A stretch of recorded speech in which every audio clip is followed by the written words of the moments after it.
सुख है निराला है। अमृत पीबे कोई, कर्मों वाला है। दाता तेरी भक्ति का, सुख है निराला है। कोई करे मोह बाला, दाता तेरी भक्ति का, सुख है निराला। अमृत पीबे कोई, करे मोह बाला। दाता तेरे दर का, जो है भिखारी। आशा तृष्णा मिटे मन की सारी। प्रभु भक्ति में मने होवे मतवाला। अमृत पीबे कोई, करे मोह बाला। दाता तेरी भक्ति का, सुख है निराला। अमृत पीबे कोई, करे मोह बाला। प्रेम का दीपक प्रेम की बाती, जगमग ज्योति जले दिन राती। मने मंदिर में करो उजियारा। अमृत पीबे कोई, करे मोह बाला। दाता तेरी भक्ति का, सुख है निराला। अमृत पीबे कोई, करे मोह बाला। दासनी दासी को देना सहारा। भवे सागर से पारे उतारा। करो कृपा ओ दीन दयाला। अमृत पीबे कोई, करे मोह बाला। दाता तेरी भक्ति का, सुख है निराला। अमृत पीबे कोई, करे मोह बाला। अमृत पीबे कोई, करे मोह बाला। धन्यवाद। ओम। आइए आचार्य कीर्ति जी वेद रत्न डॉक्टर आचार्य जी, और आज का विषय है मेरे शिव। बहुत अच्छा विषय हमारे बीच में वेद रत्न डॉक्टर आचार्य कीर्ति जी, जिन्होंने पूरे विश्व में हमारी मातृशक्ति का मान बढ़ाया हुआ है। आइए आचार्य जी, सादर स्वागत, वंदन, अभिनंदन। नमस्ते जी, नमस्ते। सभी को सादर नमस्ते। मेरी आवाज आ रही है? जी बहन जी, आवाज आ रही थी।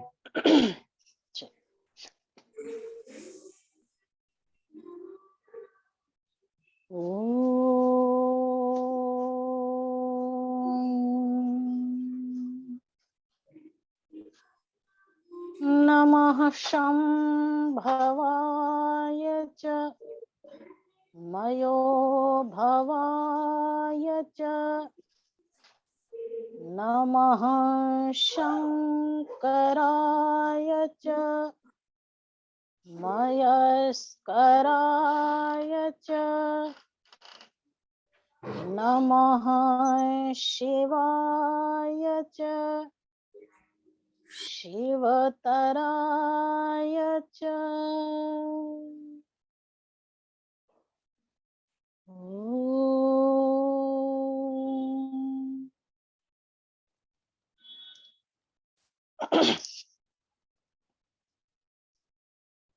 इस कार्यक्रम के कर्मठ नेतृत्व को अपने कंधों पर धारण किए हुए माननीय श्रीयुत लखन लाल आर्य जी तथा आपके पृष्ठभूमि पर खड़े हुए समस्त वे सभी आर्यगण जो आपके सहयोग में निरंतर लगे हुए हैं। इस सभा में उपस्थित मेरे समस्त श्रोत्रियगण, मेरी सायंकालीन संध्या से जुड़ी हुई समस्त मातृशक्ति मेरी जितने भी हैं, माता किरण सेठी जी, मंजू वाधवा जी, निधि घेरा जी, चंद्रकांता घेरा जी, मैं सबका किस किसका नाम लूं, माननीय संतोष अरोड़ा जी, अन्य सभी, टुटेजा जी, सुशीला दमानी माता जी, अन्य सभी लोगों का हृदय से मैं स्वागत करती हूँ। इसके अतिरिक्त इस सभा में जो आप प्रतिदिन यहाँ पर अवश्य में वो संयोजित होते होंगे, बड़ी श्रद्धा के साथ, जिज्ञासा के साथ और स्वाध्यायशील अपने व्यसन के साथ, आप सभी का हृदय से मैं अपनी ओर से स्वागत करती हूँ। माननीय लखन आर्य जी तो आपका करते ही रहते हैं।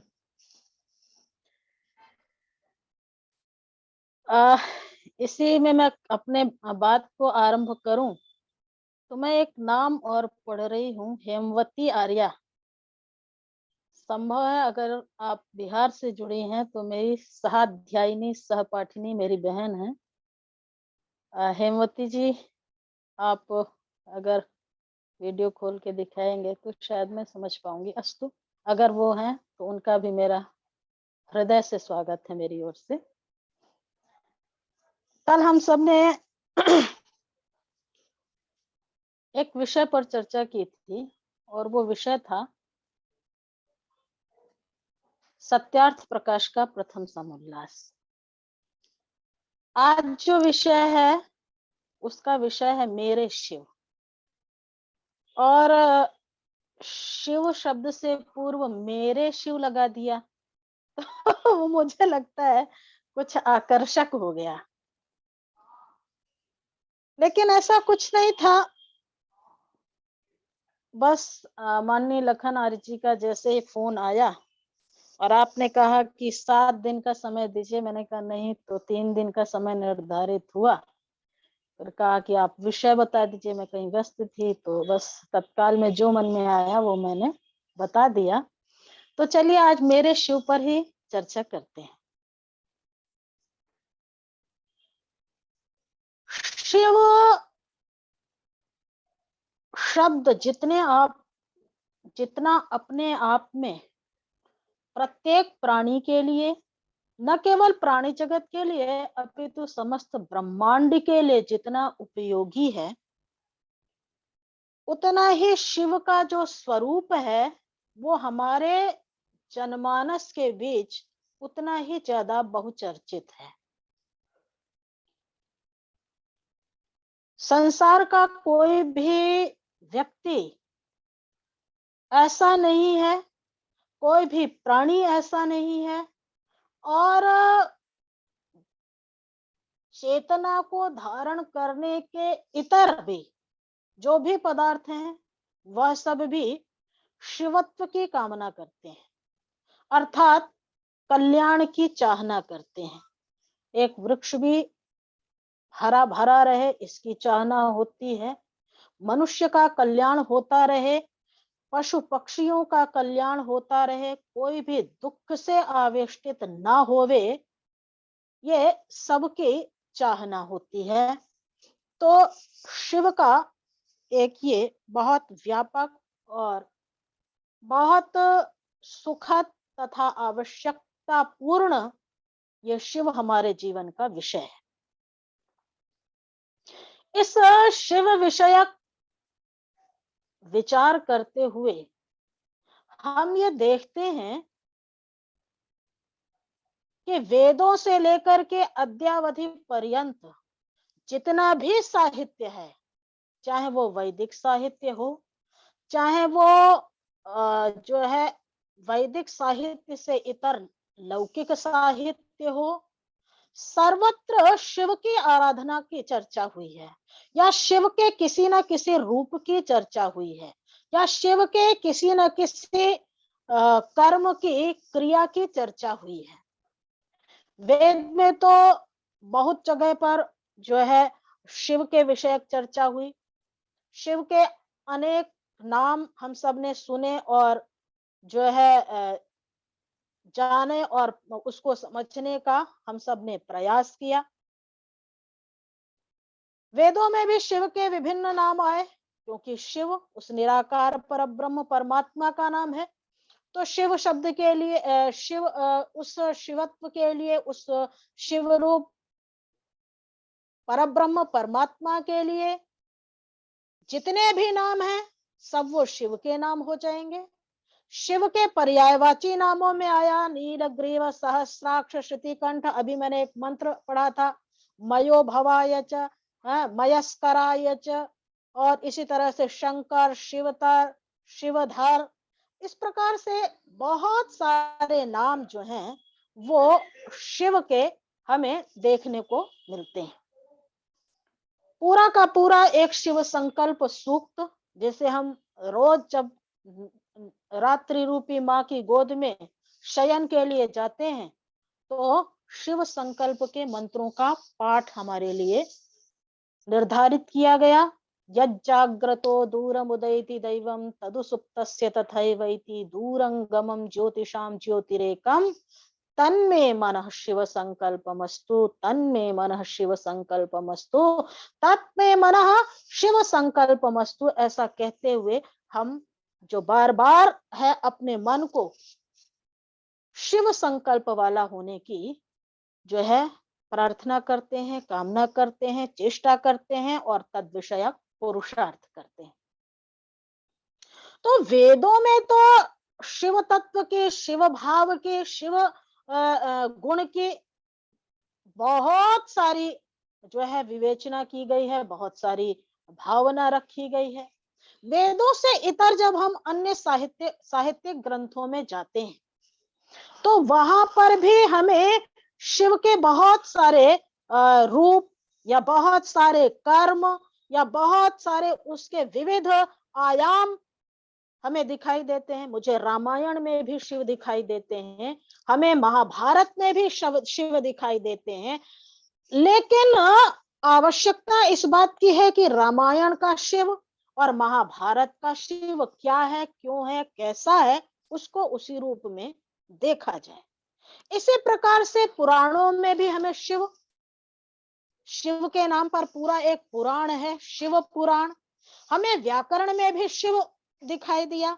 वैयाकरणों ने, नव्य वैयाकरणों ने, जो महर्षि पाणिनि के द्वारा लिखित व्याकरण शास्त्र का मूर्धन्य ग्रंथ अष्टाध्यायी है, उस अष्टाध्यायी के जो 14 सूत्र हैं, जिसे हम लोग प्रत्याहार सूत्र कहते हैं, जिसे कुछ वैयाकरण माहेश्वर सूत्र भी कहते हैं, तो उन माहेश्वर सूत्रों के लिए वैयाकरणों ने एक श्लोक बना दिया।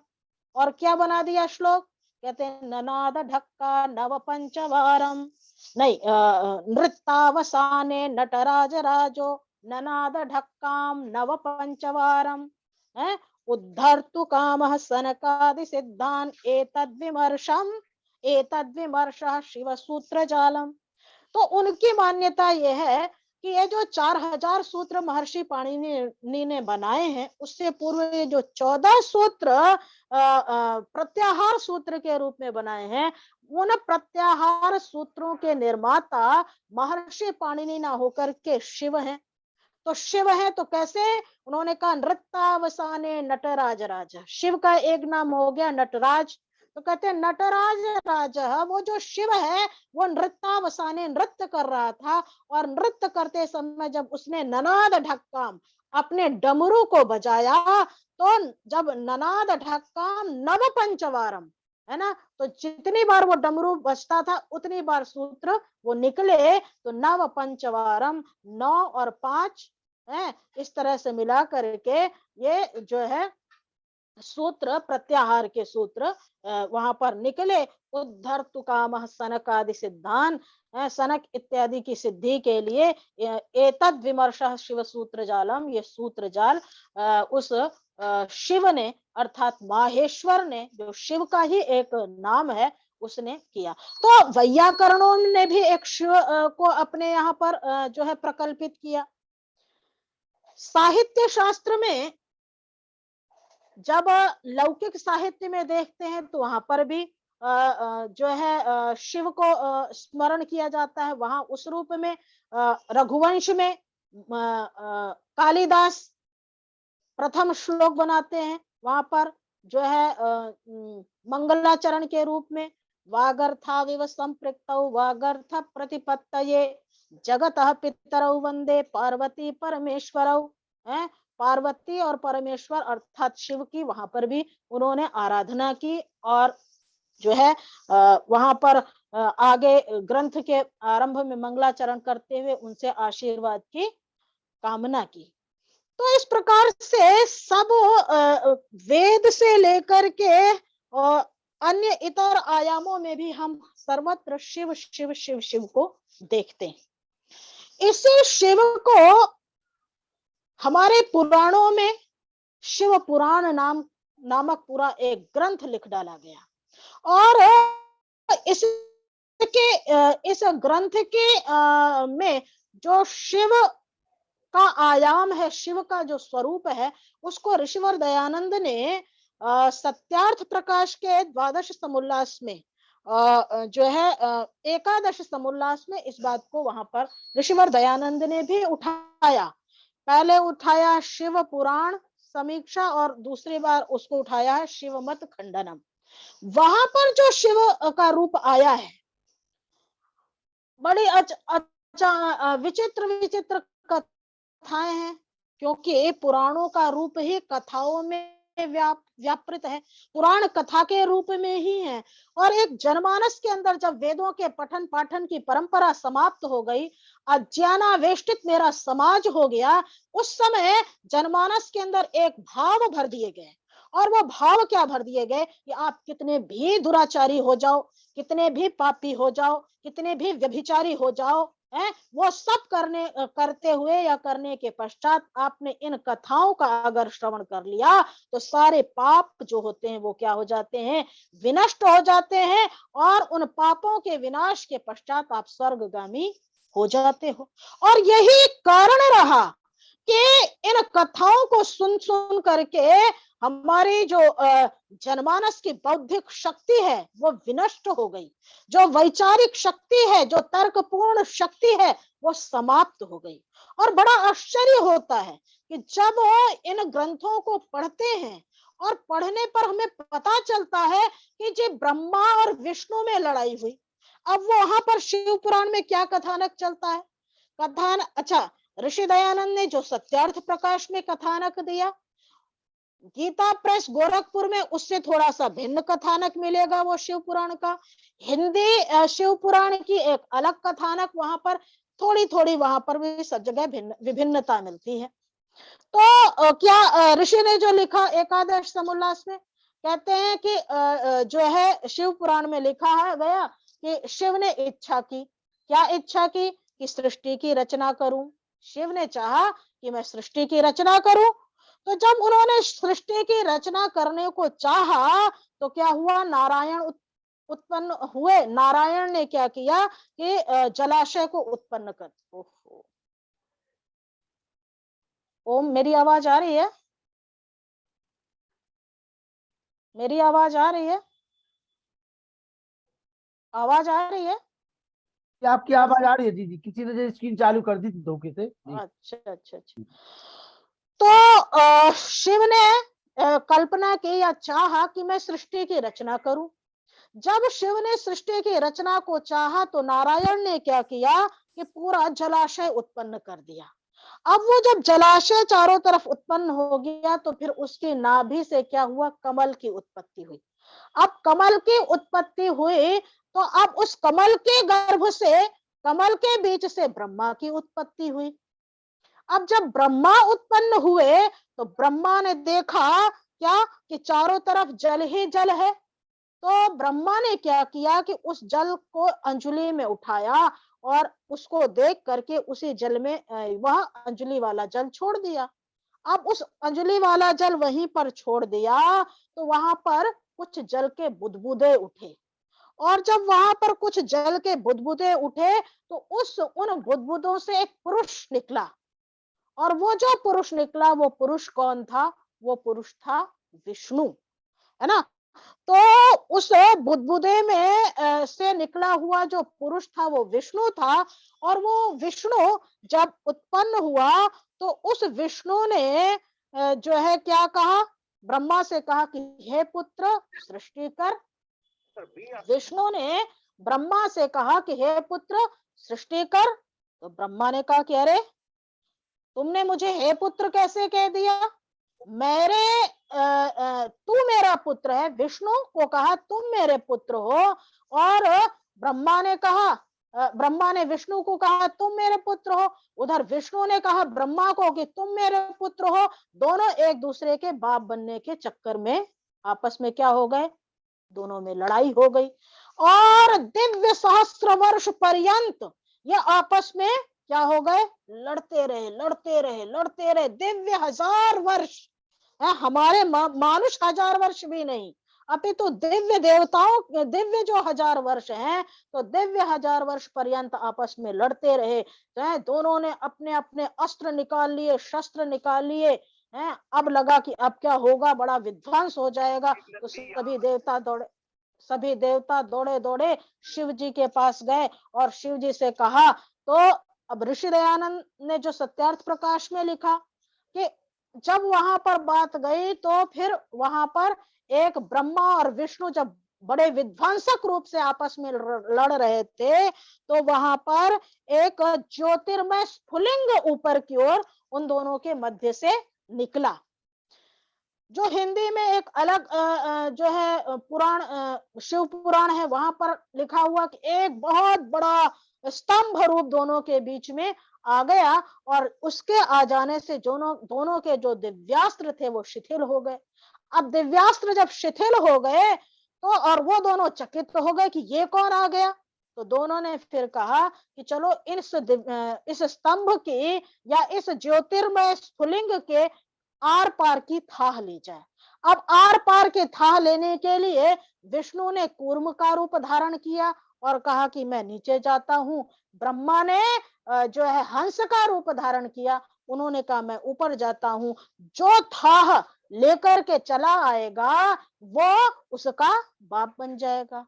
अब विष्णु कूर्म बन करके नीचे की ओर जाते गए, उन्हें उस स्फुलिंग का कोई थाह नहीं मिला।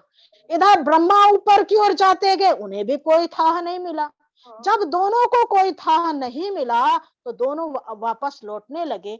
लौटते समय ब्रह्मा जी को स्मरण आया कि अगर मैंने जाकर के कहा मुझे थाह नहीं मिला, तो मुझे विष्णु का पुत्र बनना पड़ेगा। ऐसा विचार कर रहे थे कि ऊपर से जो है एक गाय उतरती हुई दिखी, और इसी तरह से केतकी का वृक्ष केतकी पुष्प का वृक्ष उतरता हुआ दिखा। तो ब्रह्मा जी ने कहा, क्या कहा, ब्रह्मा जी ने कहा कि क्या तुम इस दिव्य स्फुलिंग का था जानते हो। उन्होंने कहा नहीं जानते।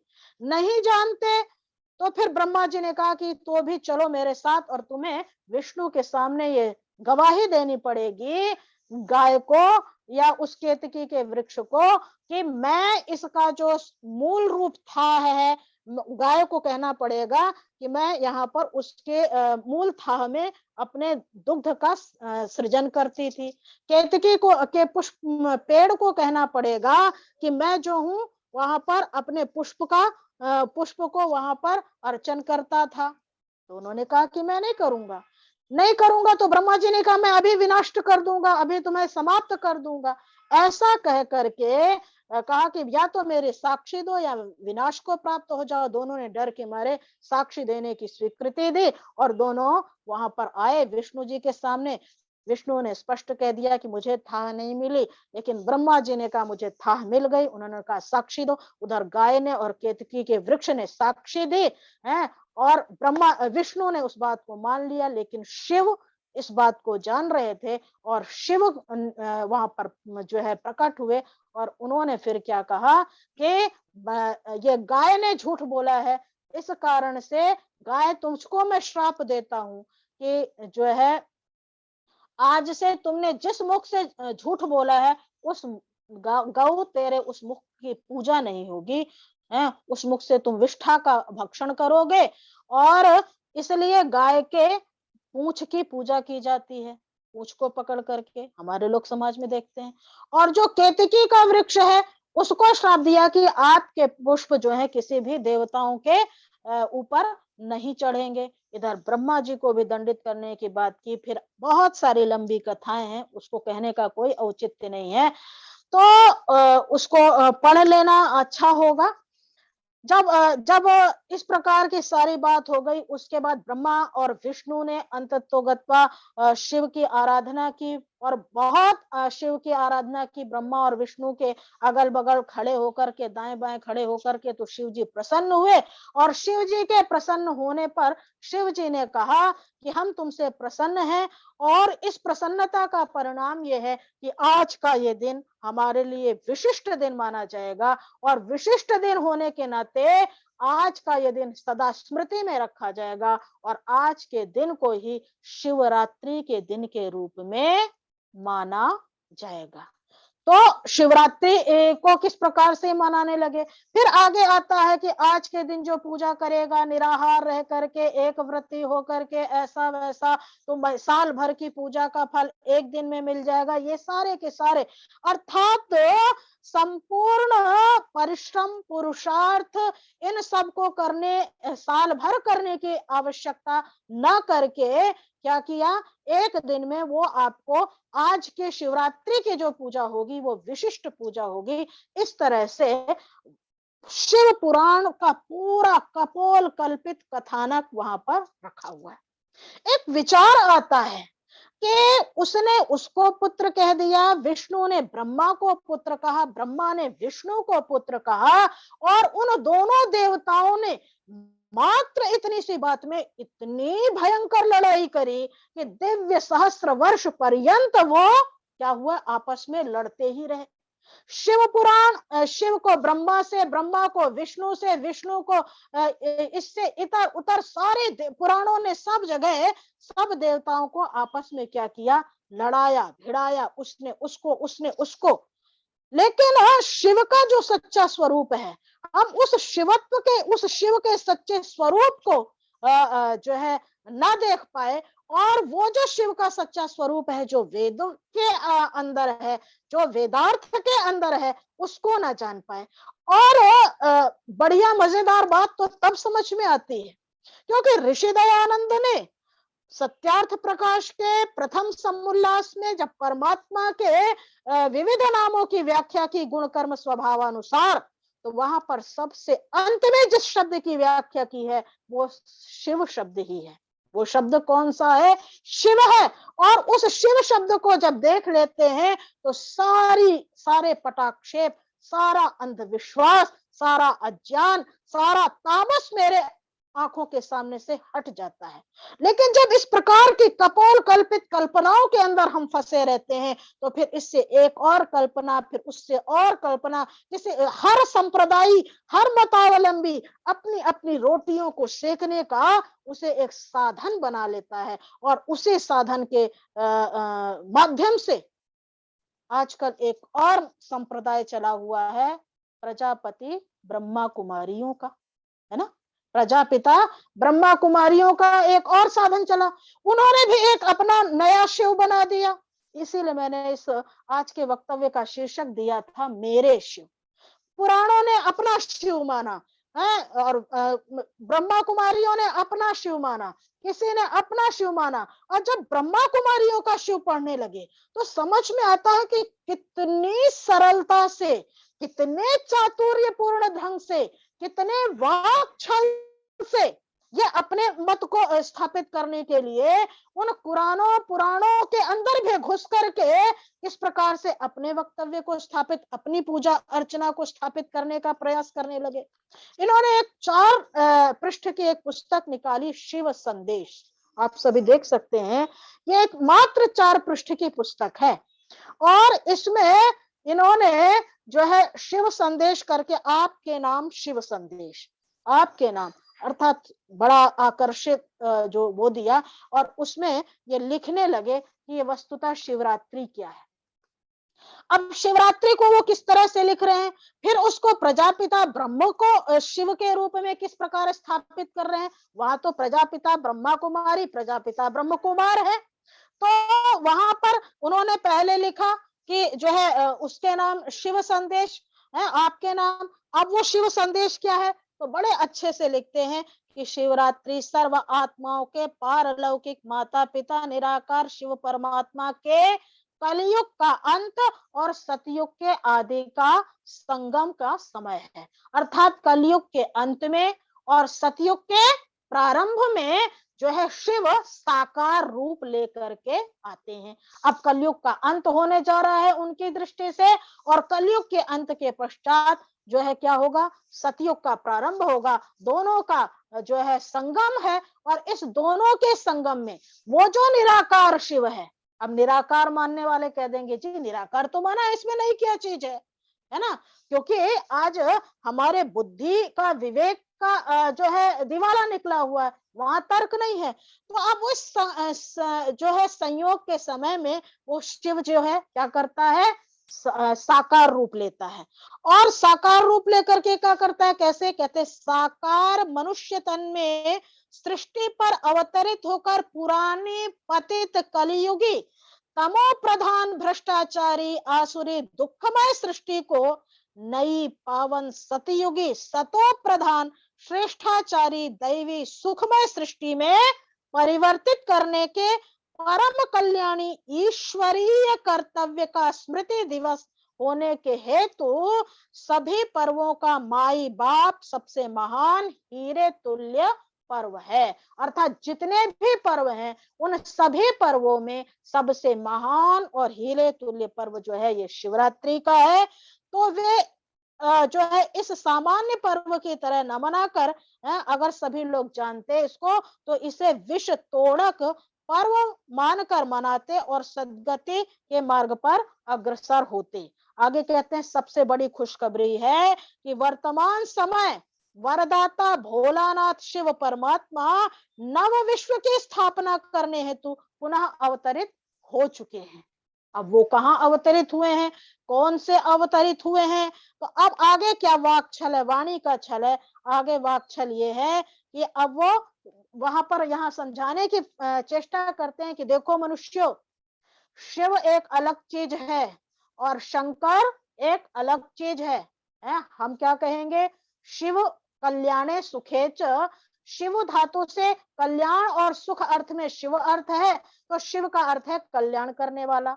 शंकर का क्या अर्थ है, शम मतलब भी कल्याणकारी, शम करोति इति शंकरः, जो शम अर्थात कल्याण को करने वाला है, इसलिए वह भी शंकर, वह शिव ही क्या है, शंकर है। तो वो निराकार परब्रह्म परमात्मा ही शिव भी है, निराकार परब्रह्म परमात्मा ही क्या है, शंकर भी है। हमारे वेदांत सत्य सिद्धांतों में इस प्रकार से शिव और शंकर दोनों ही क्या है, एक हैं। अब इन्होंने वाकछल किया, वाकछल क्या किया, इन्होंने कहा शिव अलग चीज है और शंकर अलग चीज है। अब इनसे पूछो कि जब शिव का, शिव धातु का कल्याण अर्थ है और शम शब्द का कल्याण अर्थ है, तो जब दोनों के अर्थ एक हैं तो दोनों पृथक पृथक कैसे हो सकते हैं, अलग सत्ताएं कैसे हो सकती हैं। लेकिन इनका कहना है कि शिव एक अलग सत्ता है, शंकर एक अलग सत्ता है। शिव सत्ता क्या है, कहते हैं शिव रचनात्मक सत्ता है, सृजन करने वाली सत्ता है, और शंकर क्या है, वो विनाशात्मक सत्ता है, अर्थात सृष्टि का विनाश करने वाला शंकर होता है और सृष्टि का सृजन करने वाला क्या होता है, शिव होता है। अब जब इस तरह से इन्होंने बना दिया तो अब आए अपने इस तरह से भ्रमित करके, अब अपने रास्ते पर आए और इन्होंने क्या लिखा, इन्होंने लिखा कि जो है, इन्होंने जो लिखा, ये लिखते हैं कि परमात्मा शिव कलयुग के अंत में, जबकि संसार में घोर अंधकार होता है, प्रजापिता ब्रह्मा के तन में अवतरित होकर के, बस डाल दी अपनी बात कि शिव पहले कह रहे थे कि निराकार शिव मनुष्य तन में आकर के और एक रूप धारण करता है मनुष्य तन में आकर के, और फिर वो कार्य करता है। अब वो मनुष्य तन कौन सा है, अब प्रजापति ब्रह्मा कुमारी अपने संप्रदाय का प्रचार करने, अपने को स्थापित करने के लिए वहां पर डाल दिया अपनी बात को कि कलयुग के अंत में जब शिव ने क्या किया, रूप धारण किया, जन्म धारण किया, तो किसके रूप में किया, कहते हैं प्रजापिता ब्रह्मा के तन में अवतरित होकर। अब प्रजापिता ब्रह्मा जो श्वेत वस्त्रधारी उनके चित्रों पर दिखाया जाता है, वो प्रजापति ब्रह्मा वो शिव का अवतरण लेकर के आया है, वही शिव रूप भगवान है। और उसका ही तुम ध्यान करो, उसकी ही तुम आराधना करो, उससे ही तुम याचना करो। तो लिख रहे प्रजापिता ब्रह्मा के तन में अवतरित होकर ईश्वरीय ज्ञान और योग की शिक्षा देते हैं। कौन? शिव। और उस द्वारा संपूर्ण पवित्रता, सुख, शांति का ईश्वरीय जन्म सिद्ध अधिकार देते हैं। अब इन्होंने प्रजापति ब्रह्मा कुमारी वालों ने सोचा कि कुरान ये पुराणों का तो शिव बहुत प्रचलित हो गया, अब हम कैसे अपने को स्थापित करें। तो अपने को स्थापित करने के लिए उन्होंने एक नए शिव को गढ़ दिया। और वो नया शिव क्या हुआ? वो नया शिव हुआ कि कलयुग के अंत में, सतयुग के प्रारंभ में शिव प्रजापिता ब्रह्मा के रूप में शिव ने क्या किया? जन्म को धारण किया और उसने ही सृष्टि का सृजन किया, उसने ही सृष्टि को बनाया। और उसके बाद सृष्टि को उसने बनाया और बनाने के बाद विष्णु ने उसका पालन किया।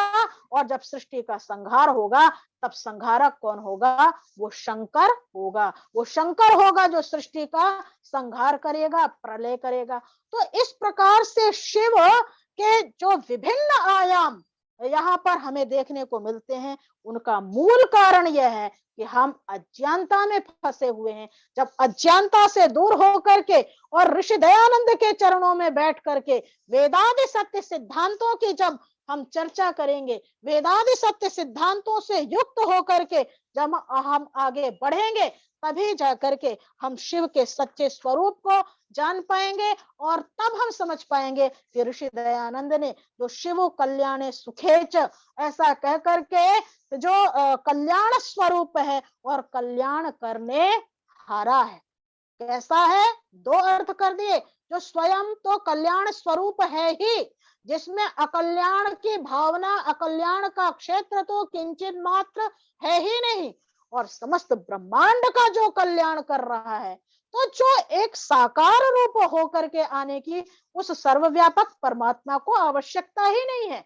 यदि वो साकार हो गया तो साकार होने के साथ ही वो अल्प शक्ति वाला हो जाएगा, और अल्प शक्ति वाला हो जाएगा तो समस्त ब्रह्मांड का सृजन, उसका पालन और संहार हो ही नहीं सकता। तो इस प्रकार से क्या हुआ कि जो शिव है वो कौन सा शिव है? वो निराकार परब्रह्म परमपिता परमात्मा है। और इसी की आराधना हम सभी क्या करते हैं? ब्रह्म यज्ञ में बैठ करके। और जब प्रार्थना मंत्र समर्पण के बाद हम जब प्रार्थना मंत्र बोलते हैं तो क्या बोलते हैं?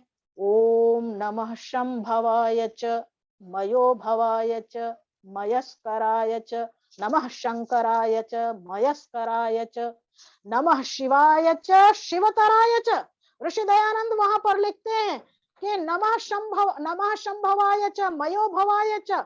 मयस कहते हैं तो सुख को, जो सुख को देने वाला है। जो शम भवाय च, शम अर्थात कल्याण को करने वाला है।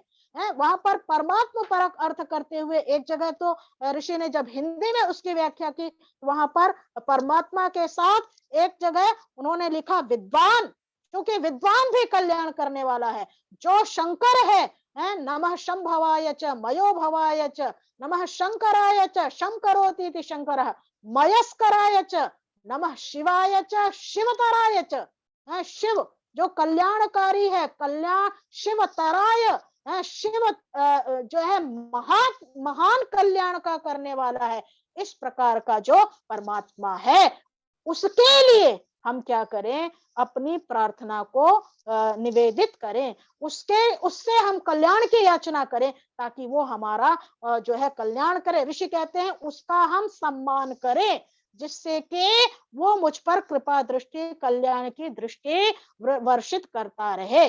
जब शिव संकल्प के मंत्रों का पाठ करते हैं, वहां पर बार बार तन्मे मनः शिव संकल्प मस्तु, तन्मे मनः, बहुत वैज्ञानिक है वो मंत्र। वहां पर मन के विभिन्न आयामों की व्याख्या की है कि मेरे अंदर जो दैव मन है, पहला मंत्र आया ना, यद जाग्रतो दूरमुदैति दैवम तदुसुप्तस्य तथैवैति, तदुसुप्तस्य तथैवैति दूरंगमम ज्योतिषाम ज्योतिरेकम तन्मे मनः। तो कौन से मन के लिए यहाँ पर प्रार्थना की? कहते दैवम मनः, जो दैव रूपी मेरा मन है, मस्तिष्क पर पृथक पृथक मन है, दैव मन है, यक्ष मन है, और इसी प्रकार से प्रज्ञान मन है। और उस प्रज्ञान मन के 3 भाग हैं, प्रत्यक भान, विश्व भान है और वशीकरण। तो ये समस्त प्रकार के ये जो मन हमारे मस्तिष्क में विद्यमान है, जो अंतःकरण का हिस्सा है, वो सारे मेरे मन क्या होवे? शिव संकल्प मस्तु, कल्याणकारी संकल्प वाले होवे, कल्याणकारी विचारों वाले होवे, जिससे कि जीवन क्या हो? समुन्नत हो सके, आगे की ओर बढ़ सके, प्रवृद्ध हो सके। तो इस प्रकार से शिव धातु का और शिव शब्द का जो एक बहुत ही व्यापक और समस्त प्राणी जगत के लिए बहुपयोगी जो रूप है, जो उसका गुण है, जो उसका आयाम है, जो कल्याणकारी उसकी शक्ति है, उस शक्ति की आराधना हम मनुष्यों को सदा करनी चाहिए। तो इस प्रकार से ऋषिवर दयानंद ने जो शिव की चर्चा की अपने ग्रंथों में, सत्यार्थ प्रकाश में, और उन ग्रंथों से हमें वेद के जो शिवत्व है उस तक पहुंचाने का जो प्रयास किया है, उसका अनुसरण करेंगे, तब हम शिव रूप जो बहुत नाना प्रकार के छलावों में हमें फंसाया गया है, उन फसावों से दूर हो करके, क्योंकि एक दिन हम जो है शिवरात्रि को केवल शिव की आराधना कर लें, धूप दीप नैवेद्य और न जाने कितनी चीजें वहां पर सुना लिखी गई हैं। इतना इतना लिखा है, लिखा कि जब शिव की स्थापना करें, है ना, तो वहां पर क्या करें कि 3 तोले सोने का सिंहासन बनवाएं और 3 तोले सिंहासन पर उस शिव पुराण को रखें, फिर उसको पढ़ें, फिर वो पूरा का पूरा उन पंडित जी को सौंप दें, और न जाने कितने चीजों से वहां पर उसका पूजन करें, अर्चन करें, और पूरा का पूरा एक ऐसा समुद्र सा बना दिया, ऐसा जाल बिछा दिया है जहां से निकलना बड़ा ही कठिन है। लेकिन जब ऋषि के चरणों में बैठ करके हम उस कल्याणमय शिव के सोपान पर, उस कल्याणमय शिव के झूले में बैठ करके जब हम उसकी आराधना करते हैं, तो तन में मनः शिव संकल्पमस्तु, तन में मनः शिव संकल्पमस्तु, वही मेरा मन कल्याणकारी शिव संकल्पों वाला होवे। और ये बड़ा अनुभूत है। जो व्यक्ति भी डिप्रेशन में गया हुआ है, जो भी व्यक्ति नैराश्य भाव को गया हुआ है, आप इस वाक्य का निरंतर उच्चारण करें, इन मंत्रों का निरंतर पाठ करें। देखिए वह परमपिता परमात्मा जो शिव रूप है, जो कल्याण रूप है, वो मेरे मन में, वो मेरे हृदय में कल्याण और ऊर्जा और तेज का ऐसा आधान करता है कि मनुष्य बड़े से बड़े विषाद से बाहर निकल करके उत्साह संपन्न होकर के अपने दीर्घ जीवन के आयाम को बड़ा सुखद और कल्याणमय बनाने में समृद्ध हो पाता है। तो आप सबने मेरी चर्चा को सुना, बहुत बहुत धन्यवाद। ओम। बहुत बहुत आभार। और निश्चित रूप से आपने एक प्रजापति ब्रह्म कुमारी की चर्चा रखी है। निश्चित रूप से हम आज देखते हैं हमारे चारों ओर जो हमारी माताएं बहनें हैं, किस प्रकार से को सही रूप में ना जानने के कारण से बहुत से लोग उस परमपिता परमात्मा का जो नाम एक शिव है उसको नहीं जान पाते हैं। और जो उनके संस्थापक हैं, जो एक बहुत बड़े हीरे के व्यापारी की पूरी कथा आर्य समाज के विद्वानों को पता है कैसे क्या हुआ है। जो लोग नहीं जानते हैं वो शिव बाबा की प्रतिदिन पूजा कर रहे हैं, और जिनको पता है कि शिव बाबा क्या थे, अब कौन बताए, इसका ठेका भी आर्य समाज ने ले रखा है और किसी के पास है नहीं है। ताकि सारे लोग अपनी दुकानें चला रहे हैं।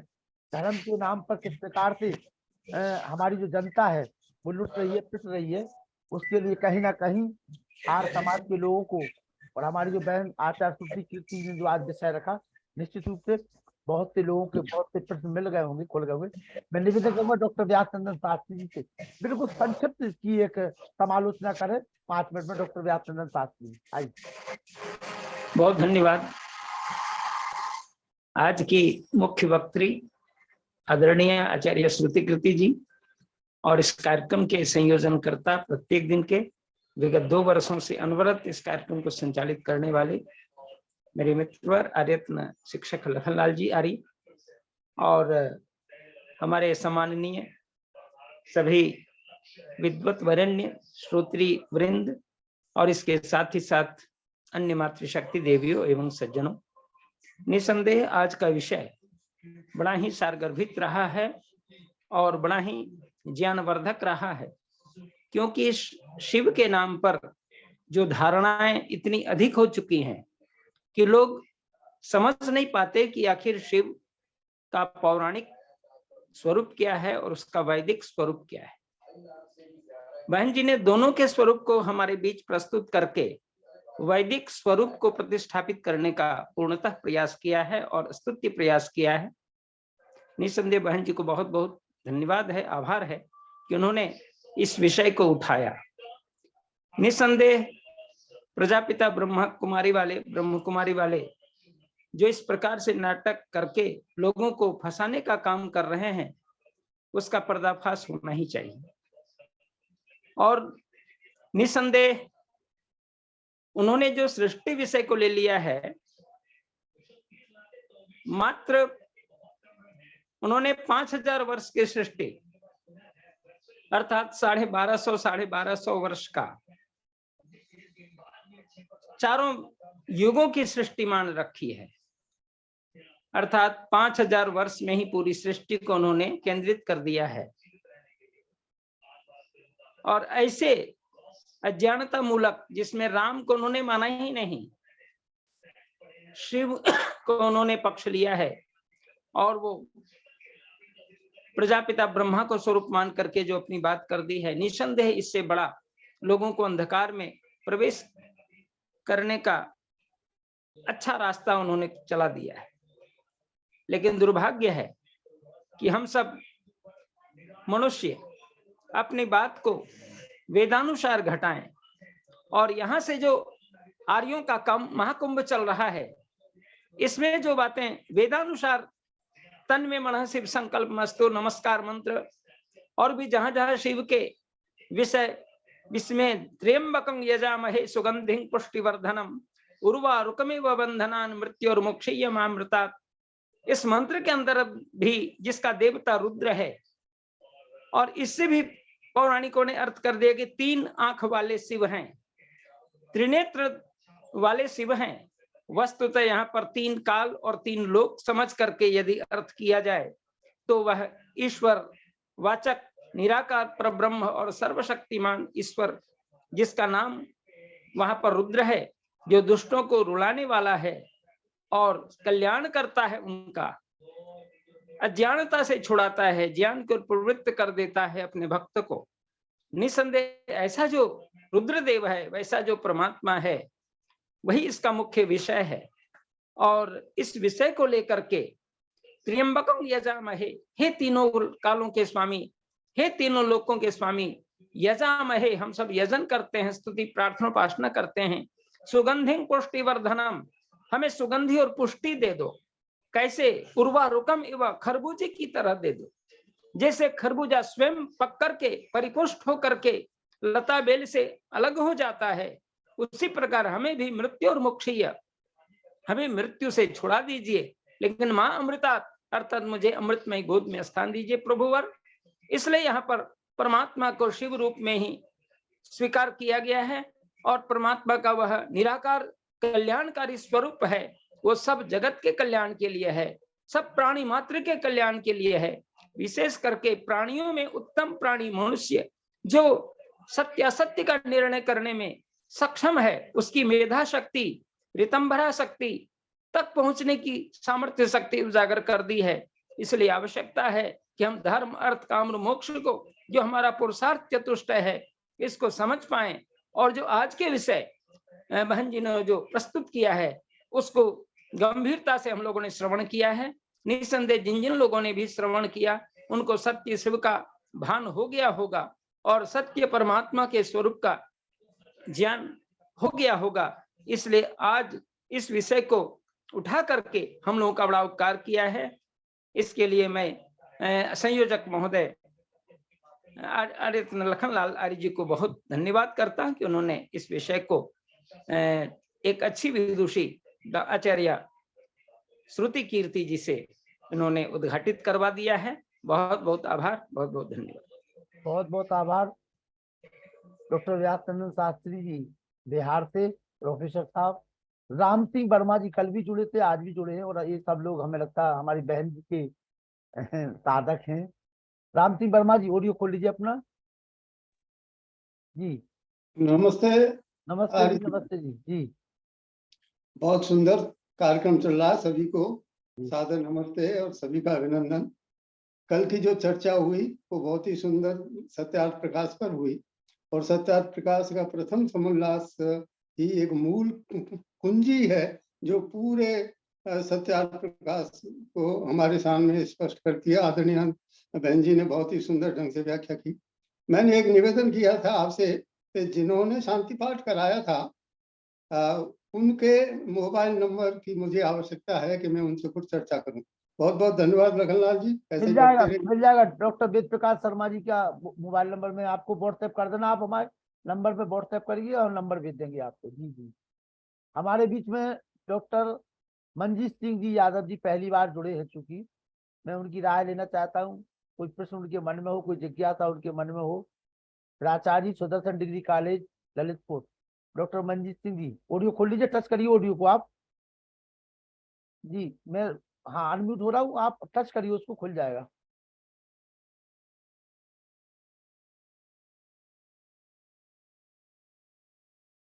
चलिए जी जी हाँ जी। आवाज आ रही, बोलिए बोलिए बोलिए जी बोलिए। सबसे पहले सभी को मेरा नमस्कार। जितने भी शिक्षाविद और विद्वान लोग बैठे हुए हैं सभी को मेरा नमस्कार। जी मैं नमस्कार। श्री लखनलाल आर जी के बारे में बस इतना ही कह पाऊंगा। आप एक बार की मुलाकात है कि आप एक बेहतर संयोजक तो हैं ही, उसके साथ साथ एक बेहतर जौहरी भी हैं आप। जिस तरह से एक जौहरी को हीरे की अच्छी सी परख होती है, वैसे ही आपको विद्वान लोगों की बड़ी अच्छी समझ और गहरी परख है कि आपने एक कोई प्रदेश का, कोई दूसरे किसी प्रदेश के, तीसरे किसी प्रदेश के, अपने संपूर्ण भारत को आप एक मंच पर लाने का प्रयास कर रहे हैं। इसके लिए आपको हार्दिक शुभकामनाएं और दोनों हाथ जोड़कर आपको बड़े भाई होने के नाते नमन। ये बहुत बड़ी बात है कि एक मंच पर कई राज्यों के विद्वान और एक ही संदर्भ में अपनी बात को रख रहे हैं, जिस पर लेकिन दुखद बात एक है कि हम वेद को तो मानते हैं लेकिन वेदों की नहीं मानते, गीता को मानते हैं, गीता की नहीं मानते। इस पर कोई विद्वान अपनी बात को, इस समस्या का समाधान करें। आखिर ऐसा क्यों कि हम रामायण को तो मानेंगे लेकिन रामायण की नहीं मानेंगे, गीता को तो मानेंगे, गीता की नहीं मानेंगे, या वेदों को तो मानेंगे लेकिन वेदों की नहीं मानेंगे, ऐसा क्यों? चलिए और इसका आपका क्या समाधान आपका है? उत्तर दिलाते हैं हम। अभी डॉक्टर राकेश कुमारी तैयार है उत्तर देने के लिए। रितिका जी परिवार जुड़ी है बहन जी।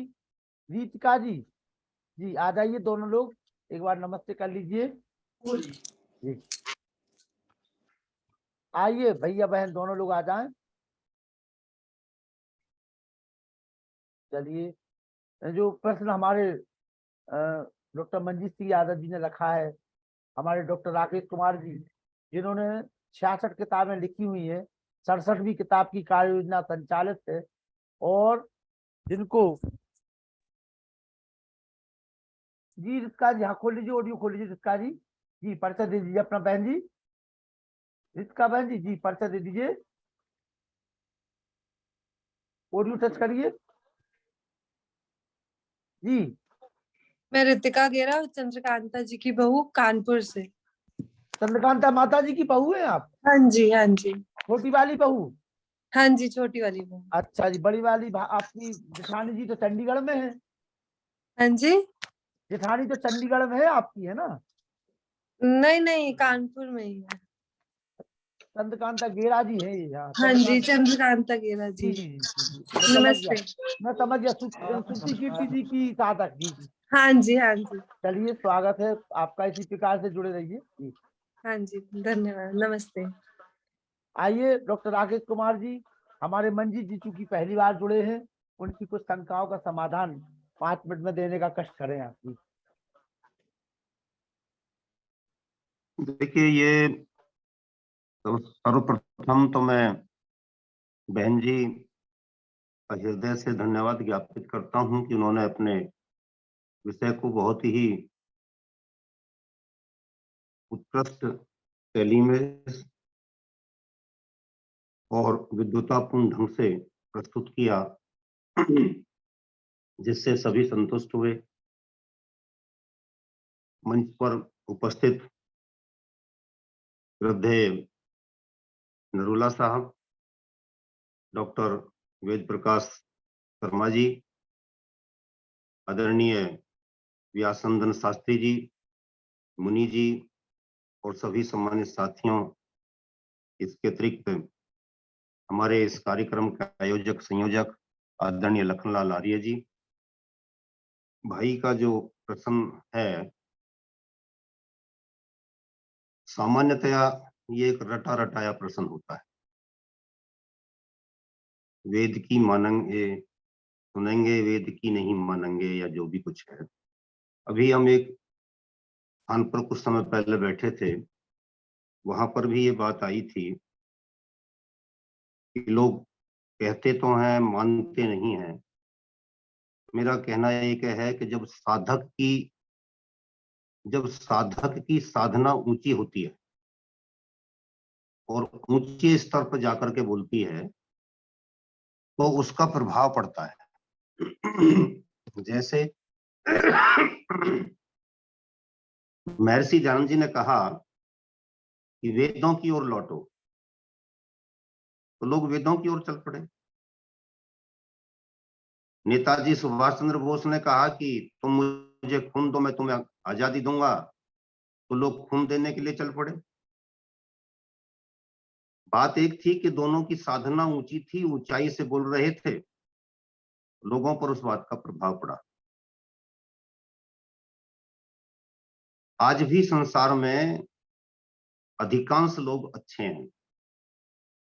हर घर में हत्याएं नहीं हो रही हैं, हर घर में दहेज को लेकर के झगड़े नहीं हो रहे हैं, हर घर में सास बहू के झगड़े नहीं हैं। अधिकांश स्थानों पर बहुत सुंदर परिवेश बना हुआ है।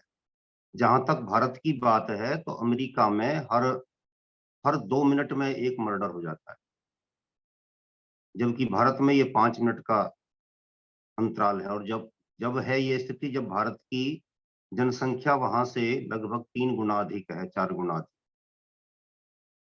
इसका अभिप्राय क्या है कि विद्वानों ने इस पर जो निष्कर्ष निकाला है कि भारत में अभी भी धर्म का शासन है। लोग अभी भी भीतर से पाप करते हुए डरते हैं। वो समझते हैं कि पाप क्या है और पुण्य क्या है, इसलिए वो समाज की सामान्य गति को पकड़ने का प्रयास करते हैं, जिसको समाज की मुख्य धारा कहते हैं।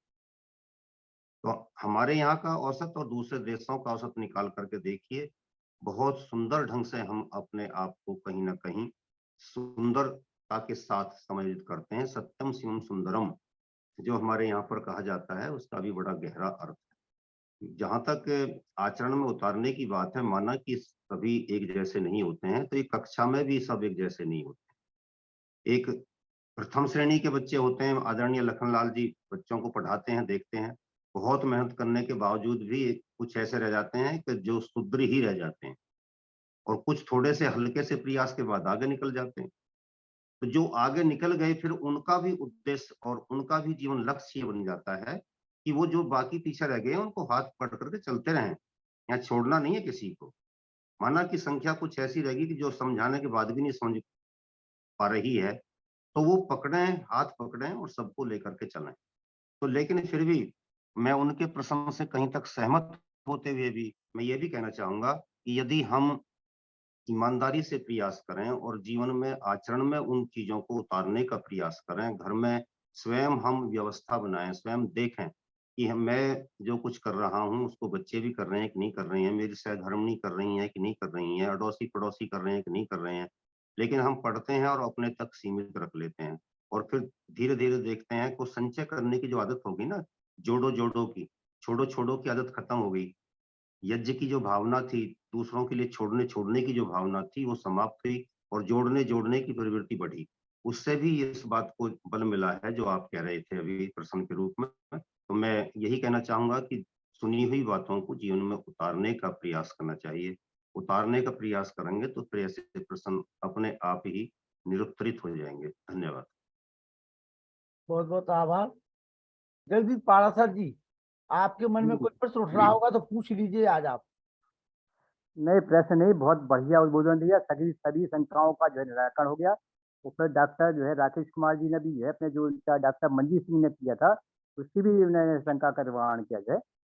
आज जो है ये उन्होंने मंजीत सिंह ने सही कहा कि आप सफल संचालक होने के साथ साथ जौहरी भी हैं।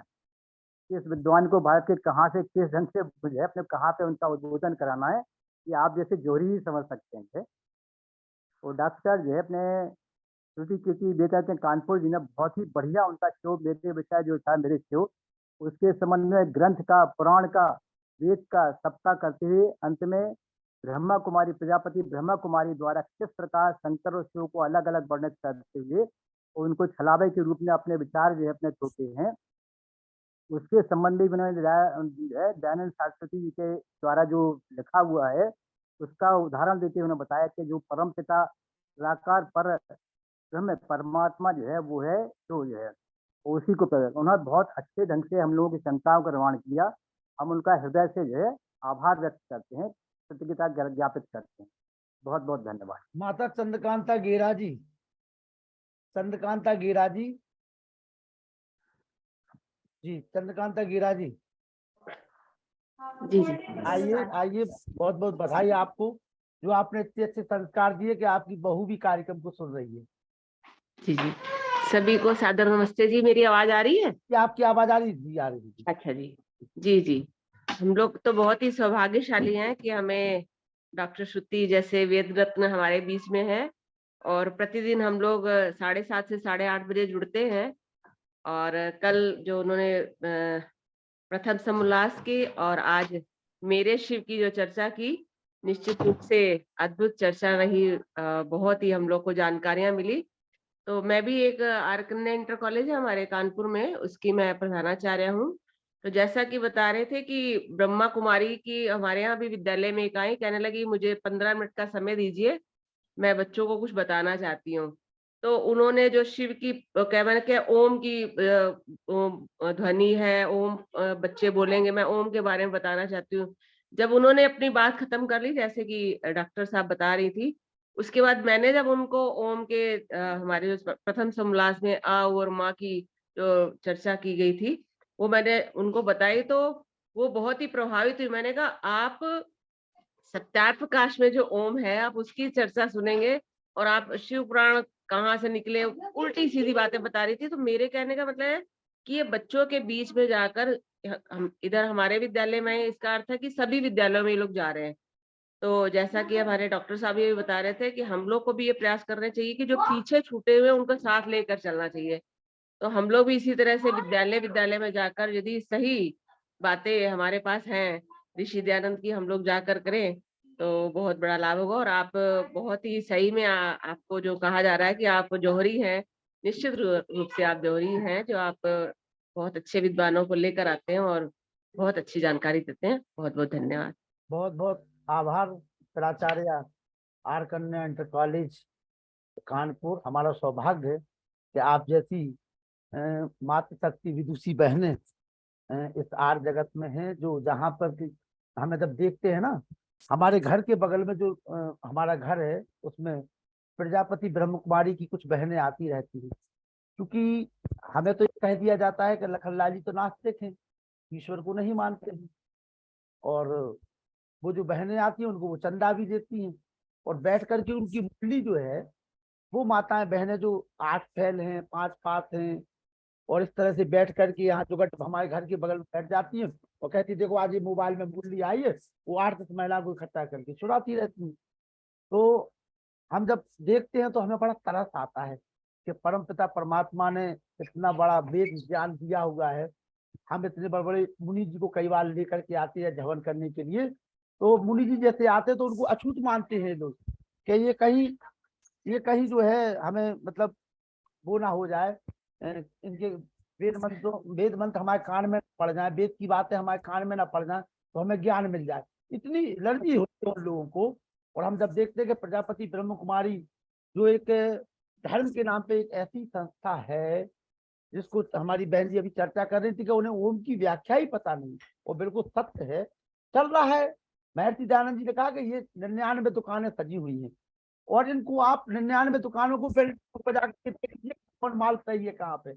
इसके बावजूद भी हमारे लोग थकते जा रहे हैं, लेकिन हमारे गोविंद यादव बानोली 9 भी बज रहे हैं, कार्यक्रम खत्म भी हो रहा है तो भी चले आ रहे हैं लखन लाल जी का हुक्का पीने के लिए। आइए गोविंद यादव बानोली जी ऊपर, इनके ऊपर ईश्वर की कृपा देखो आप, ये भी उसी ललितपुर में रहते हैं जहाँ पे हजारों लोग आडम्बर और पाखंडों में जी रहे हैं, लेकिन हमारे गोविंद यादव जी को नशा चढ़ गया दयानंद का तो चढ़ गया। आइए गोविंद जी। जी भैया धन्यवाद। नमस्ते जी। सम्मानीय संचालक महोदय जी और सम्मानीय आज के मुख्य वक्ता जी जो भी रहे हैं, क्योंकि मैं तो अभी जुड़ा हूँ, एक्चुअली मेरे में पता नहीं, मैं समझ में नहीं आ रहा था, तो मैं कल भी प्रयास किया जुड़ने का, तो कल भी नहीं मैं जुड़ पाया, जो कि मैं टाइमली फ्री भी हो गया था। तो आज भी यही रहा कि पता नहीं क्या रहा कि मैं समझ नहीं पा रहा था कि क्या कारण रहा, तो जुड़ने में लेट हो गया। बाकी समय से तो मैं था और लगा भी था इस पे, पर जुड़ नहीं पाया था। और सम्मानीय हमारे सभी, हाँ कोई प्रॉब्लम थी उसमें, अभी जाके हुआ वो। कई बार क्या होता है नेट की प्रॉब्लम होती है, आप लोग तो बार बार लेफ्ट हो जाया करे फिर जुड़ जाया करे, फिर लेफ्ट फिर जुड़, तो इस तरह से कई बार करना पड़ता है। जब थोड़ी सी नेट प्रॉब्लम होती है, जब भी लगा आपको ऐसे तो लेफ्ट हो जाइए फिर से जुड़िए, लेफ्ट हो जाइए फिर से जुड़ी तो जुड़ जाओगे तुरंत, ठीक है ना। अच्छा ऐसा हो, जी जी जी कोई बात नहीं। इंद्रदेव जी है, वाजपेयी जी है, कन्नौज से हैं, 3 पीढ़ी के आर्य समाजी है। इंद्रदेव वाजपेयी, इंद्रदेव वाजपेयी कन्नौज से, इंद्रदेव वाजपेयी जी मेरी आवाज सुन पा रहे हैं? इंद्रदेव वाजपेयी जी जी हाँ आइए इंद्रदेव जी, ऑडियो वीडियो खोलिए जी। सभी लोगों को मैं यथोचित अभिवादन के साथ सूचित करना चाहता हूँ। अपने दर्शन तो दे दीजिए पहले हमें, वीडियो बन जी गया आपका। हाँ ऐसा, अब आइए, स्वागत है आपका। जी, मैं सभी लोगों को हृदय से वंदन अभिनंदन करता हूँ और बहुत अच्छा लगा कार्यक्रम। असल में 7 से 8 हमारा कार्यक्रम चलता है उसमें उपनिषद का, तो आज जो है बृहदारण्यक उपन्यास जो है 10वां उपन्यास, वो जो था वो उपनिषद, उसकी हम लोग चर्चा कर रहे थे। और उसमें अब चूंकि समय समाप्त हो रहा है इसलिए नहीं बता सकते, ये जितने भी आज प्रश्न भी आए थे उन सबका समाधान था इसमें। और दूसरी बात परिचय की दृष्टि से, हालांकि अब बात आगे मैं बता दूं, श्रुत कीर्ति जी मेरी सगी बुआ की बिटिया है ये। देखा, इसीलिए इसका नाम है आर्यों का महाकुंभ। यहाँ पे मिलना होता है भाई, कोई बिछुड़ जाए तो मिल जाता है। देखिए जी, ये नहीं, अब हमने अब चूक चर्चा चलिए हम बता दें, ये मेरी सगी बुआ की बेटी है। बिल्कुल बिल्कुल बिल्कुल बिल्कुल बिल्कुल। स्वागत है इंद्रदेव जी वाजपेयी जी, कन्नौज से हैं आप। और हमारे हाकम सिंह जी जो है उन्होंने इनको ढूंढ करके अपने पटल पे लाए हैं। ये भी जो है हमारे बहुत अच्छे श्रोतिबिंद हैं। स्वागत है आपका। और आपकी बुआ की लड़की है हमारी बहन जी, तो आपकी भी बहन हमारी भी बहन, इसलिए हम दोनों को प्रणाम करते हैं भाई बहन को। जी रक्षाबंधन को निभाना, ध्यान रखना इस बात का। हाँ अब जुड़े रहना जी। हाँ और हाँ बराबर हम जुड़ते रहते हैं। ये है कि हमारे सत्संग और भी स्वाध्याय थोड़ा चलता है, चलते रहेगा, सब कुछ चलता है, थोड़ा स्वाद भी बदल दिया करे कभी कभी। चलिए आइए अनिल अरोड़ा जी, देखिए हंसता हुआ देखिए हमारे राष्ट्रीय कोषाध्यक्ष भारत बंधु अभियान की। आइए।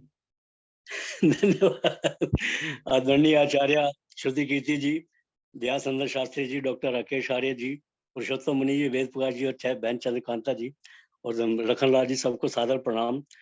मेरे शिव के ऊपर श्रुति कीर्ति जी ने बहुत ही अच्छा व्याख्यान बताया, बहुत अच्छी बातें बताई।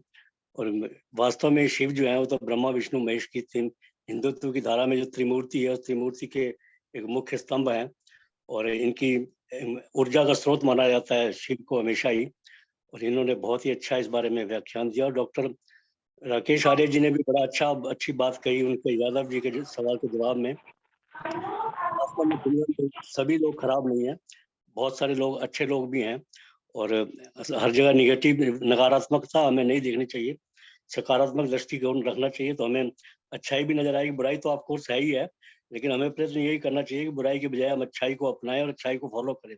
एक कहावत भी है कि be the change you want the world to be. आप वो परिवर्तन खुद बने जो आप चाहते हैं दुनिया से कि दुनिया बने, वो आप खुद बने। तो वो अगर हम धारण करते हैं तो तभी हम आगे बढ़ सकते हैं, वरना निगेटिविटी में जाके तो कुछ हासिल होने वाला है नहीं। और डॉक्टर व्यासचंद्र शास्त्री जी ने एक बताया था कि शिव के बारे में बहुत भ्रांतियां हैं। तो वास्तव में मैंने भी एक आर्टिकल पढ़ा था, उसमें लिखा हुआ था कि मुस्लिम जो है वो भी क्लेम करते हैं कि शिव तो हमारे he is the first messenger of Muslims, बल्कि शिव पार्वती तो हमारे माता पिता रहे हैं। तो अगर डॉक्टर श्रुति कीर्ति इस बारे में बताएं कि वास्तव में ऐसा है या कोई गप भी है, तो मैं उनका बड़ा आभारी रहूंगा। उन्होंने जो व्याख्यान दिया उसके लिए बहुत बहुत धन्यवाद और नमन। धन्यवाद। बहन सुतकीर्ति जी। हाँ जी, नरुला साहब का एक प्रश्न था, उसको बता दीजिए। ऐसा केवल शिव के लिए ही नहीं है, अपितु बहुत सारे सिद्धांतों में ये जितना भी यवन संप्रदाय है, मुस्लिम संप्रदाय है, वो हमसे अपने आप को जोड़ने का प्रयास करता है। अब हम निराकार ईश्वर को मानते हैं, आप वो जो हमारे मुस्लिम हुए, इनके जो धर्म गुरु है मुस्लिम, जो इस समय विदेश में है, उनको है, तो वहाँ वो वेदों के ही प्रमाण देते हैं, जिन प्रमाणों को हम देते हैं, क्योंकि वहां पर बहुत सारी चीजें हमारी मिल रही होती हैं। इसलिए न केवल शिव तो है ही, शिव के अतिरिक्त भी वो उसको मानते हैं। और वो हमें हिंदू के नाम पर जो ये पौराणिक समुदाय है उसको नीचा दिखाने के लिए इन बहुत सारी चीजों को अपना सामने वो दिखाते हैं। तो लेकिन उनके यहाँ संप्रदाय में ऐसा कुछ है नहीं कि उनका कोई विशेष शिव रहा है या क्या है, ऐसी कोई विशेष बात नहीं करते हैं ऐसा। चलिए धन्यवाद। आराधना जी, अगर पिताजी जुड़े हुए हैं, भाई साहब जुड़े हुए हैं तो ले आइए। आराधना सिंह जी, अमीन साहब जुड़े हुए हैं तो ले आइए। चलिए, हमारे बीच में मुनि पुरुषोत्तम वानप्रस्थी जी, बहुत दिनों के बाद आज हमने यज्ञ में उनका मोबाइल थोड़ा ठीक किया, संभवतः उसी से जुड़े होंगे। आइए मुनि जी। जी मुनि जी। ओम।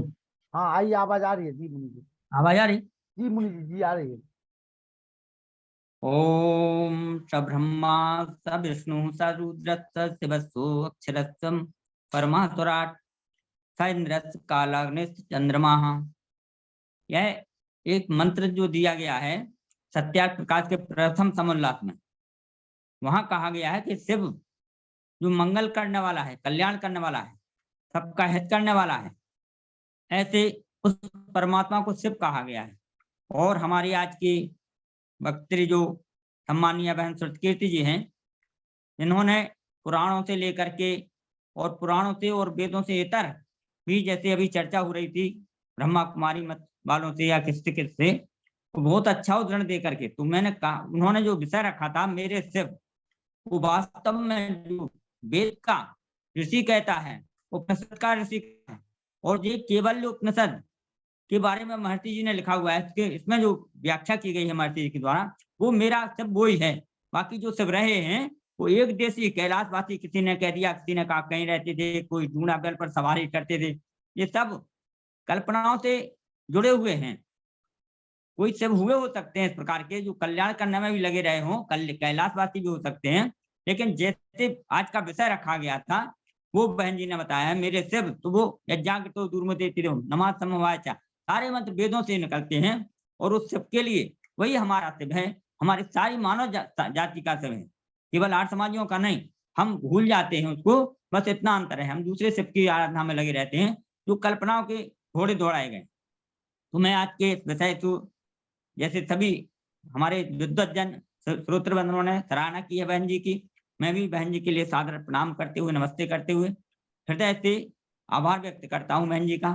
मैं जैसा कि लखनलाल जी ने बताया है, वास्तव में आज करीब मुझे लगता है 1 महीना हो गया होगा जी, और मैंने जितने बार लोगों को मोबाइल दिया सुधरवाने के लिए, दिखाने के लिए, तो उसने कोई ना कोई, वो तो सुधरा ही नहीं और कोई ना कोई कमी और कर दी, तो मैं जुड़ ही नहीं पा रहा था, मेरा सौभाग्य मतलब वहां पीछे रह गया था।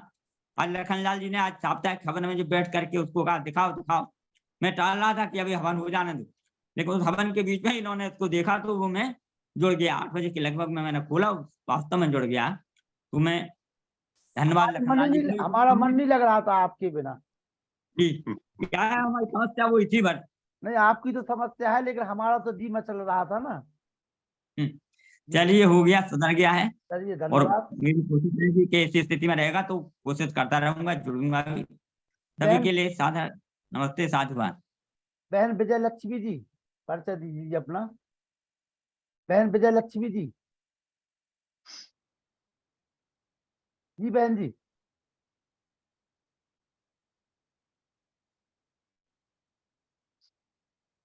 चलिए, मैं निवेदन करूंगा।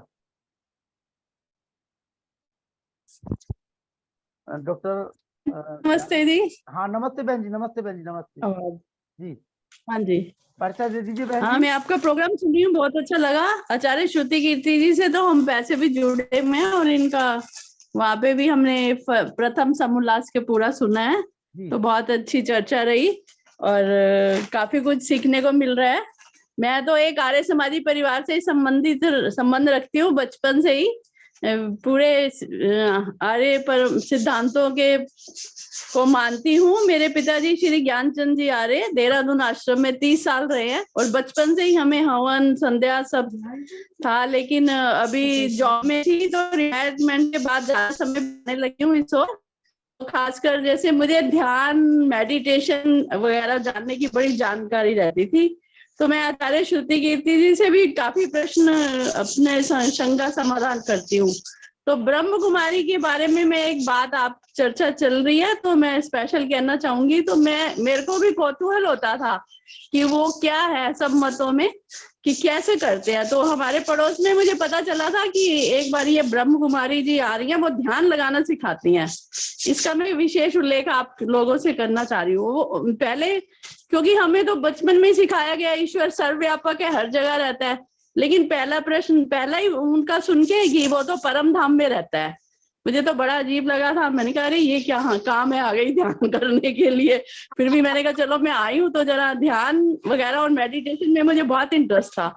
तो फिर वो उन्होंने पूरे कमरे में अंधेरा कर दिया और ऐसे बोला कि यहाँ पर अपने मस्तक में यहाँ पे ध्यान केंद्रित करो और आप अनुभव करो एक परम ज्योति ऊपर से आ रही है। तो मुझे तो कुछ ऐसा, अब एकदम बिगिनर को आप अगर ये कह दोगे कल्पना करो कोई ज्योति आई है, तो मेरा तो सिर बहुत टकरा गया था, सच बताती हूँ आपको। और इतना सिर भारी हुआ और फिर मैंने दोबारा से कभी कोशिश नहीं की। मैंने कहा अपनी आर्य पद्धति सही है भैया, धीरे धीरे चलेंगे, स्लो सीख। नहीं, आप जागो वापस आ गई हैं। बहुत से आर्य समाजी ऐसे हैं जो प्रजापति ब्रह्म कुमारी में सीधे समा गए हैं। नहीं, मैं ऐसे चक्करों में जागो, आप चक्कर से बच गई हो। कहीं ना कहीं आपके पिताजी ने कहा होगा जी आचार्य जी ने। चलिए, कोई बात नहीं, आपकी आवाज कट रही है, आवाज कट रही है आपकी। और मैं बता दूं आपको, जो बहन जी विजय लक्ष्मी जी चर्चा कर रही हैं, मेरे जिस नगर में मैं रहता हूं उस नगर की सबसे धनाढ़ परिवार जो माने जाते हैं, उन धनाढ़ परिवारों की जो बहुएं हैं और हमारे जो अच्छे खासे मित्र हैं उनकी जो माताजी हैं, तो अक्सर मैं जब उनके पास में उनकी दुकान पे या घर जाता हूं तो वो एक ही बात कहती है कि लखन जी भैया कल प्रजापति ब्रह्म कुमारी में चलना तुम। उनको ये लगता है कि लखनलाल जी इतना काम करते हो, अगर ब्रह्म कुमारी जी में चले जाएंगे तो शायद उसका भी बहुत बड़ा काम होगा। तो बेचारी वो पिछले 8-10 सालों से लगी हैं बराबर में, लेकिन हम कहाँ, हमारे पास तो ये हैं। और इन्होंने हमें ऐसा एक वो दे दिया है नजरिया देखने का कि कोई भी, चाहे प्रजापति ब्रह्म कुमारी बाबा सिर्फ बाबा ही है ना, उनके खुद वो चल करके आ जाओ, कहें कि लखनलाल जी आपको मेरे साथ चलना है, तो हम कहेंगे महर्षि दयानंद की खड़ाऊ देखी आपने, ये जो खड़ाऊ है तो वो यहाँ हिम्मत नहीं करेंगे। इसलिए महर्षि दयानंद सरस्वती को देखते रहो, वरना अगर महर्षि दयानंद को देखना बंद कर दोगे तो ये प्रजापति को ब्रह्म कुमारी कभी आसाराम, वो क्या नाम थे, संत रामपाल, अभी वो एक और चल रहे हैं, बागेश्वर धाम, फिर कभी कोई धाम, कभी कोई सरकार। इस तरह से सरकारें लूटती रहेंगी और चलता रहेगा काम। तो इसलिए ध्यान रखिए महर्षि दयानंद सरस्वती का। और जो हमारे मंजीत जी कह रहे थे ना कि वेद को मानते वेद की नहीं मानते, आर्य समाज के वेद की ही मानता है। धीरे धीरे आपको पता चल जाएगा। आइए डॉक्टर राकेश कुमार जी, कुछ चर्चा भारत को समझो अभियान के अंतर्गत कर ली जाए। ठीक।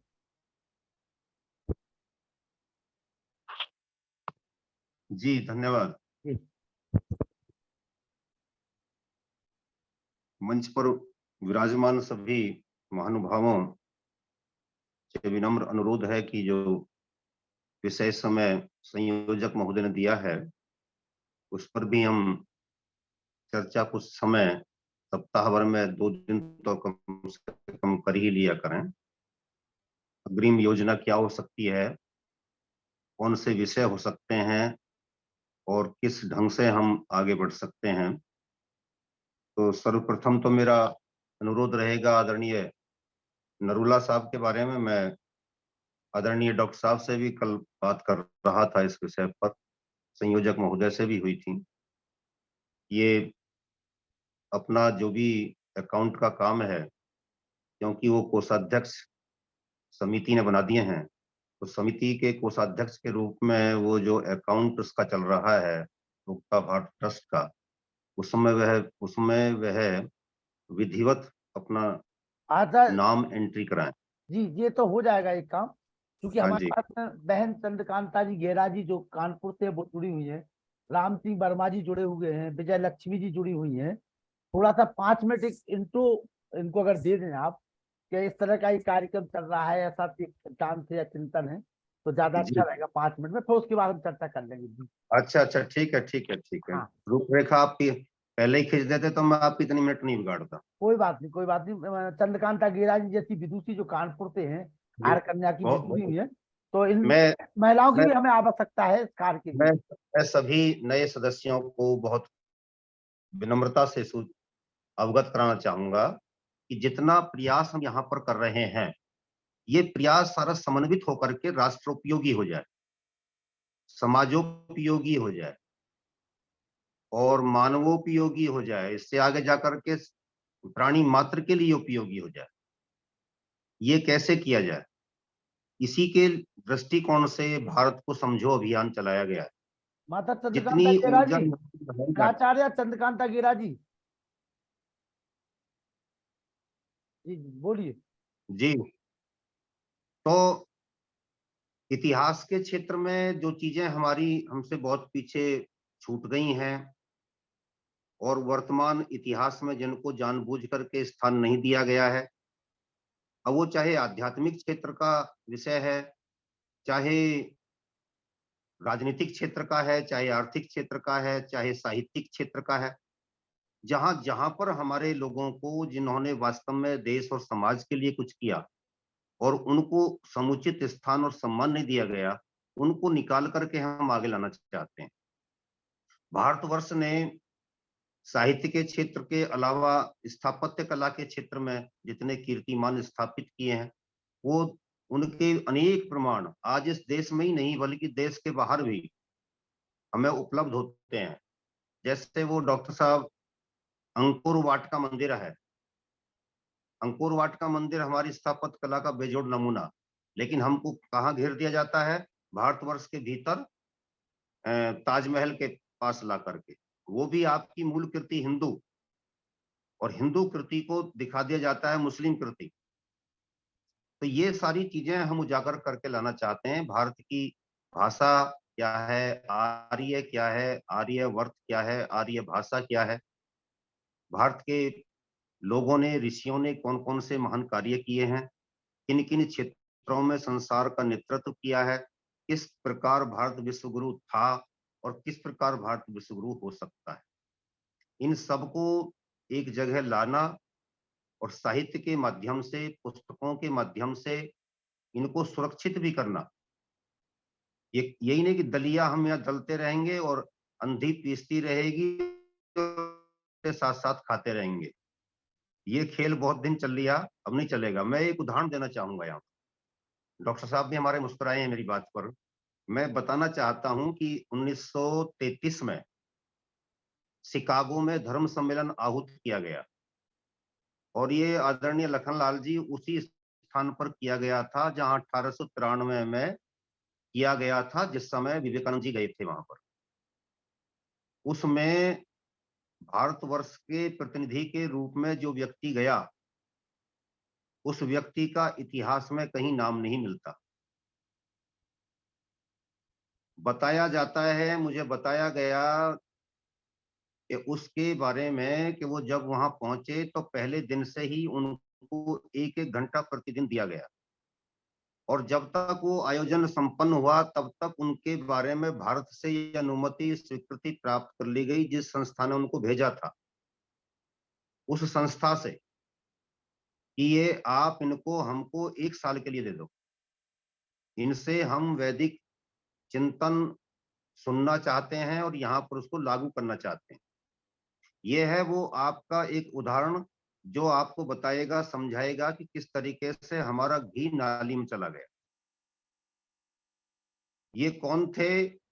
ये अयोध्या प्रसाद थे, जो आर्य प्रतिनिधि सभा ने उस समय सारदर्शी कार्य प्रतिनिधि सभा ने 1933 के शिकागो धर्म सम्मेलन में भेजे थे और हमने उनकी एक बात भी वहां पर, उन्होंने 3 देशों में धार्मिक प्रचार किया था, लाखों लोगों को हिंदू बना करके वैदिक धर्म में दीक्षित करके आए थे। हमने उनका किया हुआ काम विस्मृत कर दिया। यदि वह स्थापित किए गए होते, उनको सही सम्मान दिया गया होता, तो विवेकानंद से बहुत ऊंचाई पर वे होते। तो ऐसे जो लोग आज भी, मान लीजिए आप इस मंच पर बैठ करके जो घी मथ रहे हैं, ये भी मंथन होकर के ऐसे ही नाली में चला जाता है। ये सब एक जगह संकलित हो और इसका लाभ अधिक से अधिक लोग उठाएं, ये हमारा इसका मकसद है। मैं नए सदस्यों को यही अवगत कराना चाहता था। धन्यवाद।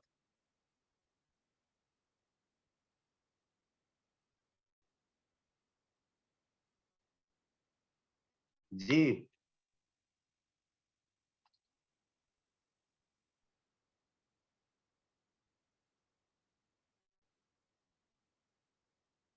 आवाज नहीं आ रही आपकी।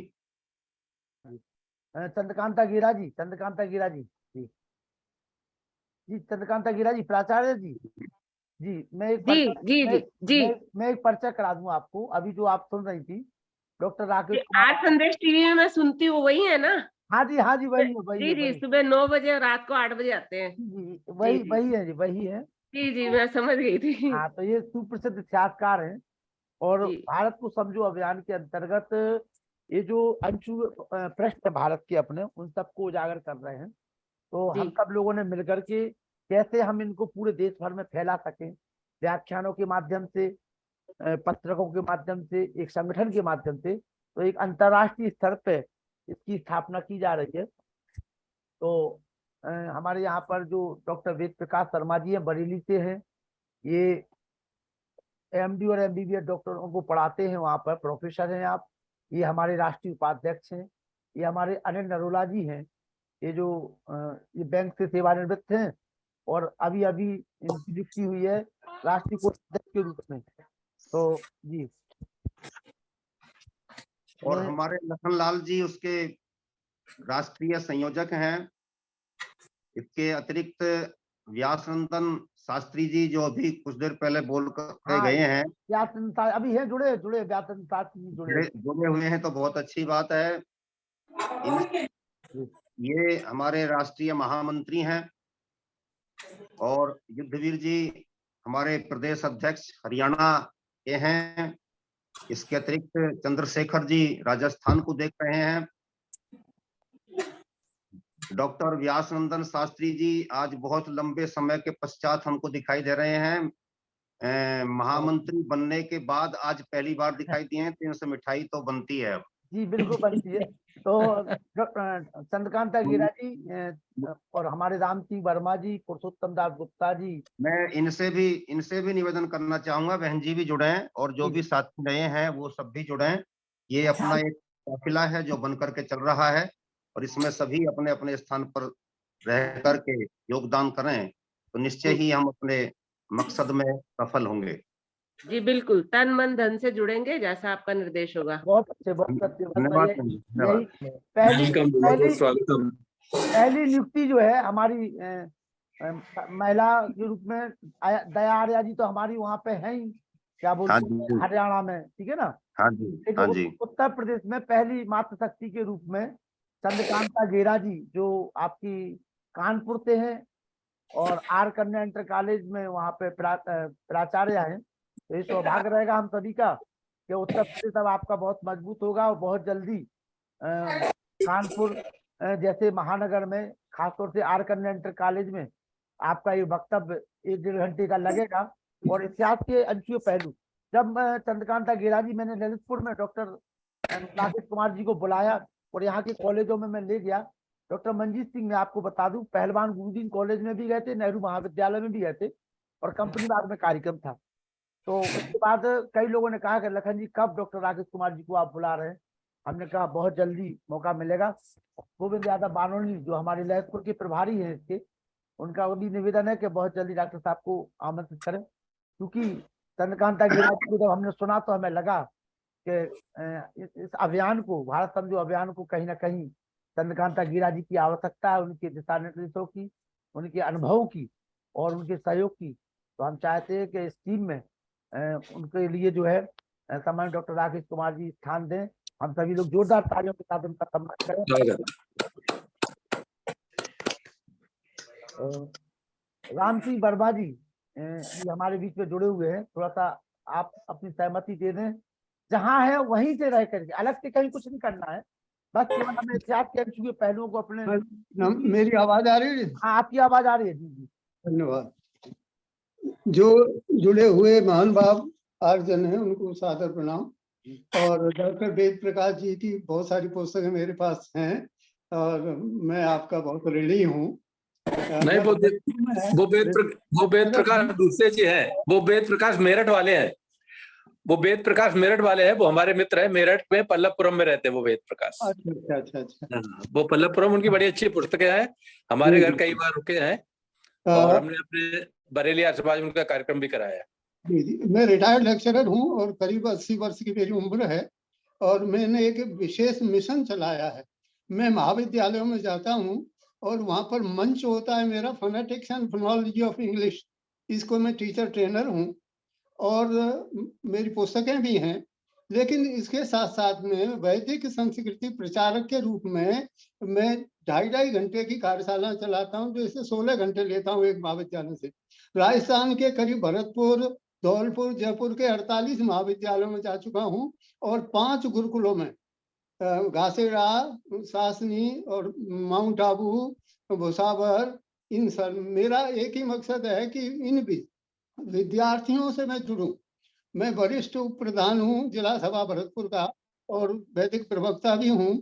तो मेरा उद्देश्य है, सन 2012 से मैं लगातार कार्यशाला चला रहा हूँ और यही काम करता हूँ। अपने साथ हवन के लिए सारी सामग्री रखता हूँ, हवन कुंड रखता हूँ और पुस्तकें भी रखता हूँ जो विद्यार्थियों में वितरित करता हूँ। और मेरा कार्यक्रम 24 घंटे में से मैं अधिकांश समय उनको देता हूँ, हॉस्टलों में रुकता हूँ। इस तरह से आप अपना मोबाइल नंबर बोल दीजिए एक बार। जी, एक बार आप अपना मोबाइल नंबर बोल दीजिए। हाँ, 93 एक मिनट 93 35 35 94 94 1919 1919। जी ठीक है, डॉक्टर साहब ने भी नोट कर लिया होगा। जी, कर लिया मैंने। हाँ जी, प्राचार्य चंद्रकांता गेरा जी। जी बहन जी को उत्तर प्रदेश में महासचिव का पद दीजिए। जी, जैसा स्टार्टिंग में सदस्य बनाइए फिर। आप जैसी लगनशील बहन को पाकर के हम धन्य हैं।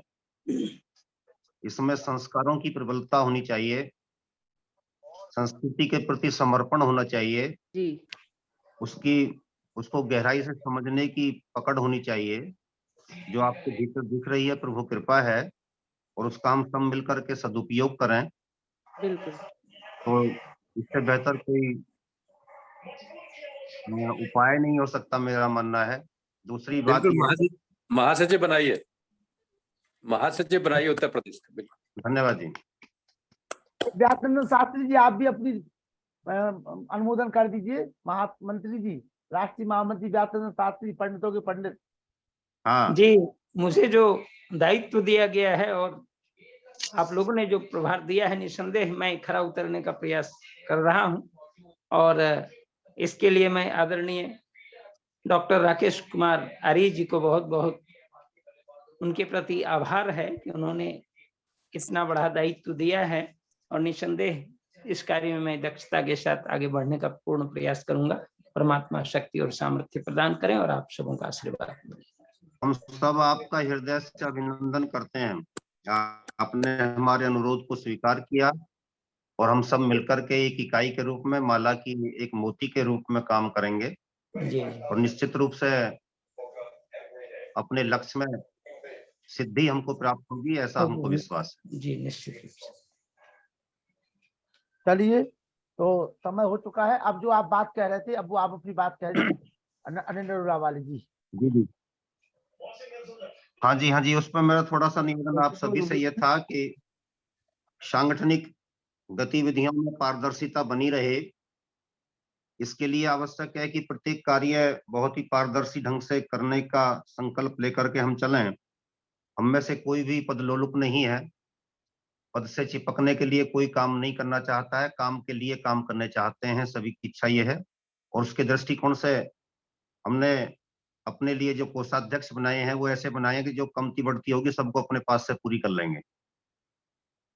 तो निवेदन ये है कि वो उस पर जो है अपना नाम उसमें एंट्री कराएं। ट्रस्ट की ओर से एक प्रस्ताव, उसके लिए रेजोल्यूशन, क्योंकि वो बेहतर आप जानते हैं, बैंक में आपने काम किया है, एक रेजोल्यूशन उसका पास हो जाएगा कि आपको जो है इसमें कोषाध्यक्ष के रूप में एंट्री की जाती है। पैसा कैसे निकलेगा उसकी फिर सारी प्रक्रिया आप जान लें, समझ लें, आप बताएंगे उल्टा हमको, क्योंकि हमें तो बहुत ज्यादा टेक्निकल जानकारी उसकी नहीं है। तो लेकिन वो विधिवत आरंभ उसका होना चाहिए उसी तरीके से, ताकि आगे के दूसरे जो अभी अपने राम भज जी जो कल या परसों बोल रहे थे, उस पैसे का भी सदुपयोग करने के लिए एक तरीका तो यह है कि अभी हम जो पुस्तक ला रहे हैं, मेवाड़ के महाराणा और उनकी गौरव गाथा, ये पुस्तक भी एक इस तरीके की है कि जो उस वंश पर कभी किसी ने, मुगलों पर तो लिखा गया है लेकिन मेवाड़ के महाराणाओं पर नहीं लिखा गया। तो वो पुस्तक लगभग कंप्लीट हो चुकी है और डायमंड पॉकेट बुक्स उससे प्रकाशित कर रहा है। तो बड़ी मात्रा में निकाल करके उसको अपने सभी पदाधिकारियों के पास पहुंचा दिया जाए और वो वहां से फिर जिनको जोड़ें, उसमें ये आवश्यक नहीं है कि आप लोग उसका जो पैसा उसमें दें, लेकिन हमारे खाते में अपना पड़ा रहेगा, उसका सदुपयोग होता रहेगा। इससे नए साहित्य के सृजन की हमें क्षमताएं मिलेंगी। आदरणीय व्यासनंदन शास्त्री जी से अनुरोध रहेगा कि इसके संबंध में अपनी कुछ एक दिन बैठ करके निर्णय ले लें सभी, और जो नियमावली पारित हो, हमको काम किस तरीके से करना, कैसे करना, उसका एक छोटा सा लघु सा संविधान तैयार कर लें और उसकी रूपरेखा आदि आदि सारी उसमें मैं उनको, मुझे वो नंबर दे दें, उनका नंबर अभी मेरे पास नहीं है, आदरणीय लखन जी मुझे दे देंगे, और उसमें भारत को समझो ग्रुप में भी उनको जोड़ लें, डॉक्टर व्यासनंदन शास्त्री जी को। जी, आज जोड़ लेंगे, आज जोड़ लेंगे जी। हाँ जी, तो उसमें हम साझा कर लेंगे। एक इसका ग्रुप जो है ना लखन जी, भाई साहब, इसका एक ग्रुप अपना एग्जीक्यूटिव का बना लो। बिल्कुल बनाइए, जिसमें पदाधिकारी रहे, केवल पदाधिकारी रहेंगे। मैं वही कह रहा था, जिससे खिचड़ी ना पके। हाँ हाँ जी, खिचड़ी ना पके जिससे। जी, तो उसमें केवल वही लोग अपनी बातें शेयर करते रहें, एक दूसरे को डालते रहें, किसको क्या करना है, कैसे करना है, तो उसमें लिख करके भी डाली जा सकती हैं।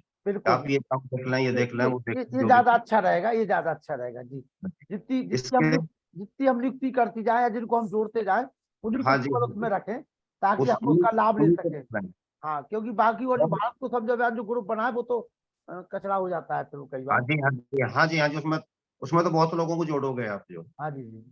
अब इसके अलावा इसके आई कार्ड भी तैयार होने चाहिए जी।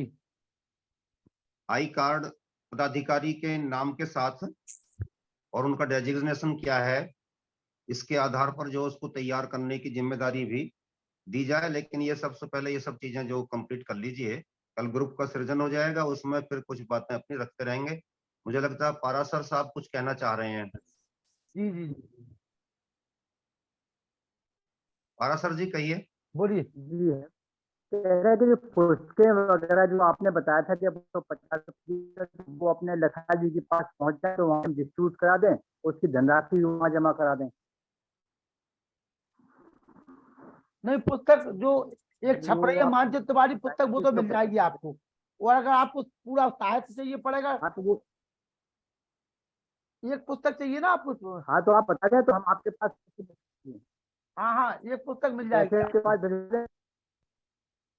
जी जी, हम बात कर हम लेंगे अपने आपके अकाउंट में जमा करा देंगे, वो मैं बात कर लूंगा आपसे, मैं बात आपके अकाउंट का जमा करा दें।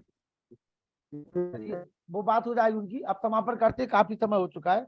हाँ जी, हाँ जी, हाँ जी। डॉक्टर राजेश कुमार जी, जी बाकी चर्चा से कुछ बची रहने दीजिए, बाद में कर लेंगे अपन। हाँ जी, हाँ जी, हाँ जी, ठीक है, ठीक। आइए, मेरे नाती पोते आ जाए।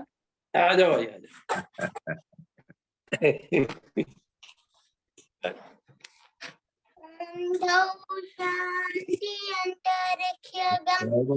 शांति पृथ्वी शांति शांति शांति वनस्पतय शांति विश्व देव शांति ब्रह्म शांति सर्व शांति शांति देव शांति श्याम शांति रेड्डी ओम शांति शांति शांति। जो बोले सो हमें सत्य सनातन वैदिक धर्म की जय। गुरु आनंद की जय। महर्षि आनंद की जय। मर्यादा पुरुषोत्तम श्री चंद्र की जय। योगेश श्री कृष्ण चंद्र की जय। पंडित लेखराज की जय। स्वामी श्रद्धानंद नंद की जय। स्वामी आत्मानंद की जय। भारत माता की जय। गौ माता की रक्षा हो पालन, समाज अमर रहे, वेद की ज्योति जलती रहे, उनका झंडा ऊंचा रहे, आर्यों के महाकुंभ की जय। ध्वनि ओम अभिवादन, सबको नमस्ते जी। ओम सर्वेभ्यो नमः। चलिए, सभी को सादर नमस्ते, और कल पुनः आपसे मुलाकात होगी जी। शुभ रात्रि, नमस्ते जी।